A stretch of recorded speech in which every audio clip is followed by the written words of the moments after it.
Ooh, oh, man. We knew it was a matter of time. This interview, somebody was going to do it, whether it was No Jumper, Vlad. Some people thought it could have ended up with academics. It was only a matter of time. And now that it's here, No Jumper is the platform that took on Blockstar'S interview to talk about his involvement with the passing of Pop Smoke. Very, very controversial. So we're gonna speak on our opinion over here on what the chat is about. First and foremost, should No Jumper and Adam 22 have done this interview? Okay. After that, I just want to talk about media picking up interviews like this and this type of content. And then the last chapter, I'm gonna talk about Blockstar and him doing this interview, walking around as the alleged shooter or allegedly be. I shouldn't even say allegedly. Yeah, he was involved. He was in that crib. You know what I'm saying? He just came home about 10 months ago. So we're gonna go through all three chapters of that, right? Controversial, but let's get into it. Don't confuse silence with work ethic. I'm a boss, making decisions my first fetish. The verse cherished is perfect, that's a reverse blemish. I dropped it, connected the block, learn Tetris. This is the Sorry Street Podcast. Welcome to the house of. And shout out to the members. Very, very, very controversial, man. The first thing we're going to do is we're going to say rest in peace to Pop Smoke. All right. Y'all know me on this channel. I don't play around with death. I think life is precious. I'm not into supporting any of that type of behavior, people losing their lives, murder and all that. Entertainment is entertainment. Hip hop is hip hop, movies and all that. We talk about all that type of stuff, but real life outside, situations like this, extremely, extremely unfortunate. And this kind of like rips the band-aid off, right?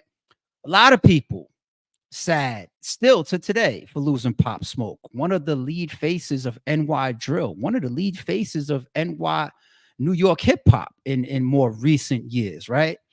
And how old was Pop Smoke when he was murdered? Too young to be leaving this earth. Way, way, way, way too young.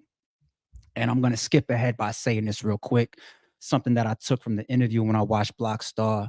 He said, he wasn't really remorseful about what happened. I mean, he was, but he wasn't. He kind of said, I'm not sorry for it, but, people die every day and, it is what it is. Pop Smoke rapped about it. Before I get into the three chapters that I spoke about in the intro, I will say this. I really don't care about what people rap about. Entertainment is entertainment. We do know that some of these rappers live what they rap about, or maybe they even used to live about what they rap about. But just because somebody depicts a certain character on camera, just because somebody raps about something, 90+% of these rappers do not live what they rap about. They don't. They don't. So just because somebody is in their lyrics talking about they do this, they gangbang and murder this or whatever that, and they degrade all women, whatever, that doesn't mean that they deserve to lose their life. Period. So that's just one thing from the interview that just stuck out crazy to me. And I just wanted to just address that off the rip. I feel like anybody out there that listens to these rappers and interprets their lyrics as any form of negativity and then sees some type of justification to what should happen to them outside of entertainment, outside of the booth, off record, off camera, outside of interviews, etc., that's really not the way to go. Certain people do deserve certain things and they live certain lifestyles. But just because you hear somebody rapping some shit doesn't mean that they deserve to die. Okay. All right. So let's get into it. Should No Jumper and Adam 22 have done this interview? I've seen academics weigh in on it. I see a lot. It's like split 50-50, or maybe even worse than 50-50, maybe like 70-30 people like really getting at No Jumper and Adam 22. Like, how could you do this? Why would you bring this young man up here to talk about what led up to Pop Smoke's passing? This is one of the people that was in that house. They asked him on camera, were you the shooter? He said, next question. So allegedly he was the shooter, but he obviously served time and was convicted, for being involved. So he was there. So whether he pulled the trigger or not, he's a part of the issue. He's speaking about it out of his own mouth. They went in there for a robbery. Things happened. He said too much moved around in there. So, people started shooting, or maybe one person started shooting. We know the rest of what happened after that. So fast forward, this young man becomes available for interviews for whatever reason. I'll speak about that more towards the end of my opinion, right? When I get to Blockstar specifically. But he does this interview, and there's a lot of blame and a lot of light at No Jumper for, yeah, I guess morality, I guess principles. The first thing I'll say is, would I do this interview? If this interview was going to be Cat Williams part two on Shay Shay, Club Shay Shay, right? And it was going to be the biggest thing on YouTube, if it was going to break the internet, if it was going to do 50 million views and make me $1 million, would I do the interview personally? Me? The answer is flat out no. I'm just cool on just certain things and certain energies and just being involved in that type of stuff. So me personally, I wouldn't do it. Let's make that clear from the rip. Am I as upset as No Jumping Adam 22 for doing this interview as the internet is? Sorry, it's true. I'm gonna keep it 1,000. My first initial reaction was like, what the fuck are you doing? Why would you do this? Why would anybody do this? And then I got into my sorry it's true bag, and I had to think to myself for a second. I had to be real with myself for a second. I said, is Adam really wrong? If I'm mad at him, am I being a hypocrite? Is his job just to be media? That's where I got a little conflicted. I don't think I personally blame No Jumping Adam 22 for doing this interview the way that I initially felt, or the way that the internet is reacting. So let's start to call a couple spades real true spades for a second. What's the criteria? Do we have a criteria for who can and who can't, principle wise and morality wise, be interviewed? Let's just stick with alleged shooters or murderers, right? How many murderers have we seen do interviews? This is the part to me that's fucked up. And me personally, I can't get past as a person. I don't think it's fair for there to be an outcry, or for there to be people that are upset over alleged or just convicted murderers getting interviewed, only when it's with somebody that's beloved by the masses, okay? Because let's be real, Pop Smoke is beloved. Pop Smoke is a celebrity. Pop Smoke is popular. You know how many interviews we've watched of murderers talking about people that they've killed and we don't know the victims? Why can't we feel the same? Because a life is a life, no? Me personally, I just can't be like that. I can't just overlook it because this particular person is popular or is a celebrity. Don't get it wrong. I understand that there's way more spotlight on it. And when you have an impact on the world, or impact in hip hop, we do kind of apply, a heavier weight to it. It's like, oh, wait, we know this person. We listen to this person. This person might be feeding people. This person might be providing job, but you don't know about all these other victims, right? How many of us watch Sammy the Bull's interviews? We don't go after these platforms and say, tear these platforms down. You know how many ex or current mafia members and gangsters and whatnot have done interviews and got paid and capitalized from their past? Iceman has a documentary. Iceman. You know what I'm saying? Netflix just went through it, right? When the Dahmer series came out, you know how many families are still hurt because they lost a loved one over Jeffrey Dahmer or Sammy the Bull or somebody. You know what I'm saying? That was connected, whether they was illegally in that lifestyle or not. Or what's his name that was running with Baby and all them, that's doing the Vlad and whatnot, all them interviews, supposedly got like 40 plus bodies, right? It's cool. It's cool when we listen to that. It's nobody has the outcries. Chi Ali did Vlad interviews, right? Now, don't get me wrong. He allegedly shot somebody and killed somebody that was in the streets like him. But I don't just use that as the justification. You see what I'm saying? What's the rules? What's the boundaries? What's the criteria? What's the criteria? We can't just say tear down the platform or let's go at the platform when it's somebody that we know. because there's a lot of beloved people that's out there that didn't deserve to lose their life, and there's people that done killed them and put them in the grave, and they're right in front of us every fucking day doing interviews. So I'm conflicted with that, man. I can't lie. I'm fucking conflicted with that piece right there. Now let's go to the next piece. Media. All right. I remember I had that conversation with Oskino when I interviewed him, and some of y'all might have seen that piece. And I asked him, we was talking about Charleston White. Now, me personally, I would never interview Charleston White. When I first started thinking about interviewing people and maybe starting to bring people on the podcast, before I thought, like, you know what, I'm just going to do my own little thing for now. Maybe I'll grow in that lane later on. I thought about Charleston White. And then there was a part of me that said, nah, like he literally disrespected at a high level people that I consider friends. Like, let's say Matt Hoffa. Like, he brought his kids into shit. Morally, principle wise, I just can't see myself sitting in front of Charleston White. And then he did shit to people that I don't even fucking know. That's just too far for me. Like what he did to Gilly's kids. It's just too far for me. I would never want to give him a bag.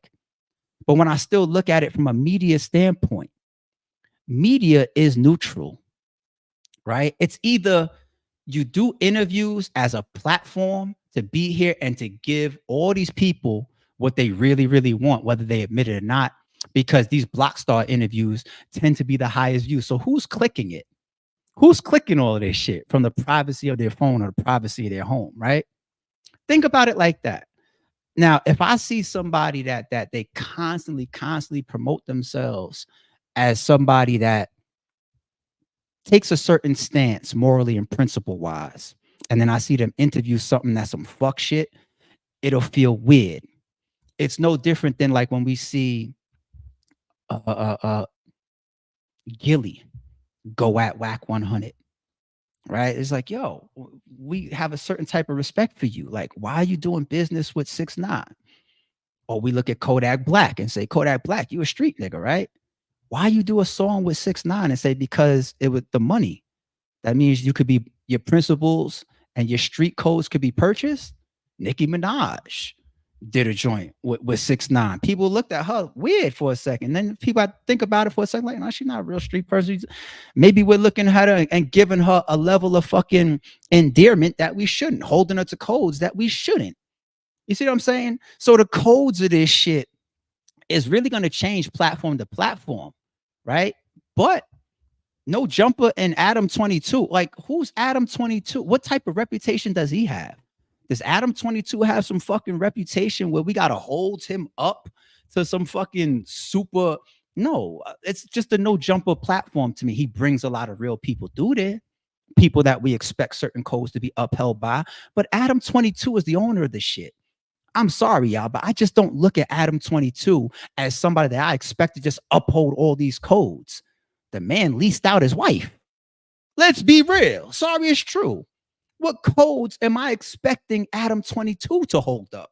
If anything, he's probably one of the people I'm going to be least mad to see him do an interview like that, because I don't think that Adam 22 is here to uphold no fucking codes and no principles or morals. I think he's here to do his fucking No Jumper podcast, get his bag, and move the fuck on. Sorry, it's true. Sorry, it's true. You see what I'm saying? And then on top of that, there's a concept of just operating above, okay? People don't really be standing on shit. These uproars and these outcries, I don't really be seeing people march. I don't see people tear down these platforms that you feel violate y'all. I don't be seeing it. I didn't see Vlad come under fire a million fucking times.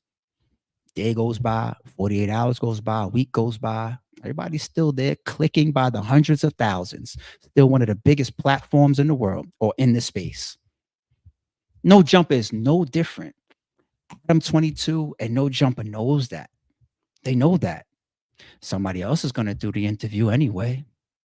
Shit, we're just No Jumper. And me as Adam 22, like, I don't be promoting myself like I want to interview, a Blockstar or something like that. So might as well get my bag off of it. Some people are going to be upset with me for it. Some people are going to piss and they're going to moan. 7 days is going to go by and they're not going to care no more. That's the reality. It's fucked up, but sorry, it's true. So all these people that got the outcry right now, tell them to sign a petition. They ain't gonna do shit, piss and moan, tweet a little bit, and then the next piece of content that interests them on No Jumper, they're gonna click it, which indirectly supports the platform. Sorry, it's fucking true. And when you operate above, you know that. You deal with the fucking outcries. You put on your thick skin, and you know what you do? You just laugh your way to the bank. Sorry, it's true. What the fuck you think Adam 22 is gonna do? I'm not saying I agree. I'm not saying I disagree. I'm just being real. Okay. Last but not least, Blockstar, this young man himself. So let me slow down for a second. It is a fucked up story. It is unfortunate. It is far too common. This guy's like what, 21 years old now? Caught an attempted murder even before Pop Smoke it, like as a teenager. Got arrested for the Pop Smoke shit. I think he said at 17. He said he got arrested like as soon as he turned 17, which means that I believe that he possibly committed or whatever crimes he was involved in inside that house at like 16 years old. Said he jumped off the porch at 15. At 15. Why do you think Blockstar did this interview? So if you look at his demeanor during this interview, first of all, he doesn't really come off, to be honest, he doesn't come off like a clout chaser. Now, I know he probably did some things on social media and Instagram. I'm starting to see all those clips now. He did a couple things on social media. 100% is questionable. Like, what are you doing? Why are you really? But this interview, his energy just wasn't that of a clout chaser. You know why I think he did this interview? Purely because he needed the fucking money. And Adam 22 paid him for this exclusive. The same reason why I believe he ran into that crib. When they asked him about why he was robbing and doing the things, he explained it. He said, just into having things, just wanted things. We're dealing with a generation of kids that thinks that the shit that they see and the rappers and the entertainers and social media and the cars and houses and people flashing money and holding money up to their ears and spreading it down their arms and all that type of shit.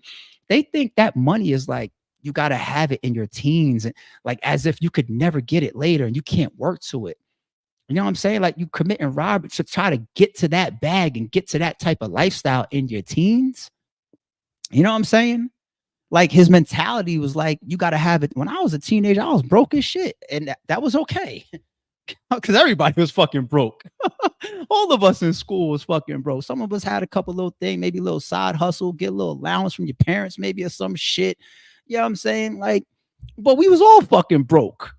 You know what I mean? We made it look good. You know what I'm saying? Whatever size rims, but I make them look good, right? We made it look good as shit. But ain't none of us had no fucking money in our pocket like that. You know what I mean? If I lost $100 as a teenager, I was flipping my lid. But I didn't have to have it then. I didn't have to have it. And that's the generation that this young man is coming up in. It's like they see in it and they want in it and they think like, nah, I don't have to work up to, I can't wait until like my later half of my 20s or my 30s or my 40s or my 50s or my 60s to live 30 or 40 years of my life after building to when I actually earned it and I have it and it's sustainable now. Because you built some shit. That's 30 or 40 years of your life where you actually have it and you get to enjoy what you built. They don't have that mentality. Nobody's teaching these fucking young kids that shit. He did that shit when he ran in that crib from his own fucking testament for a bag. And that's the same reason why he did this fucking interview. He needs the money. That's all I'm really, really just interpreting from this shit. He just needed the fucking money. Now for him, forget Adam 22 and fucking No Jumper. Once again, they're gonna put up some shit in a couple days between like DW Flame and Brick Baby beefing or some shit like that, and all the attention is gonna go to that, and then y'all gonna start clicking that and forget about this. Less than 5, 6, 7 days out, right? But this man, Blockstar, him doing an interview is what y'all really need to be talking about. Don't worry about Adam 22 just being media. Once again, the guy that's willing to lease out his wife, you want to put all that shit on him of why he did this type of interview? Man, please, I don't hold no Adam 22 to that fucking standard. I don't see that in him. I don't see that in no jumper. But this guy, Blockstar, I think I'm like many, many people. I had no clue who he was before this interview. Never seen his face before. Didn't know what he looked like. Nothing. Nothing. And now, because of possibly you needing whatever bag that Adam 22, gave you, because once again, this interview doesn't feel like he did it to clout chase. So there's really only two other things to do it for. If you want to semi-clear your name for certain things, because the internet is getting to you, and the bag. Those are like the only three things it could be. And one of them, clout chasing, I don't believe why he's up there. So it's not worth it now, because there was already probably a bad cloud that could follow you for the rest of your life, right? A bad cloud, a threat, a issue. And now you just open yourself up to the whole world. And once again, I don't know who's around this young man. If you committed that crime at that age, and here you are home by the age 20, 21, some people could damn near consider that a slap on the wrist.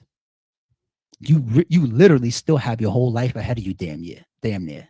You speak to some OGs, they consider a 19, 20, 21-year-old still a kid, even though that's a man that could drive and drink and all that type of shit. They still mentality-wise, they still consider that age a kid. Still, you literally still have your whole life ahead of you. You do. These interviews right here, putting this type of light and target on you, especially in these interviews, if you're not coming off remorseful and you're out here talking about, I'm not sorry for what I did and everything like that. Once again, forget if No Jumper should have did this interview. He shouldn't have did this interview. I ain't wishing nothing on nobody. But if I came home at 2021 after being involved in something like that, that had as big of a light on it as that, and I'm back home, the last thing I'm doing is fucking interview. Social media, never. I lost that privilege. Why? Because I'm under the radar. My old hood, I'm not there anymore neither. I know it's not easy for everybody to get up and get out because you need money to move around. It's a lot of people that just got to stay in the middle of a war because they don't even have enough money to move. I understand that part. But once again, I'm one of many people that never even knew what this guy looked like.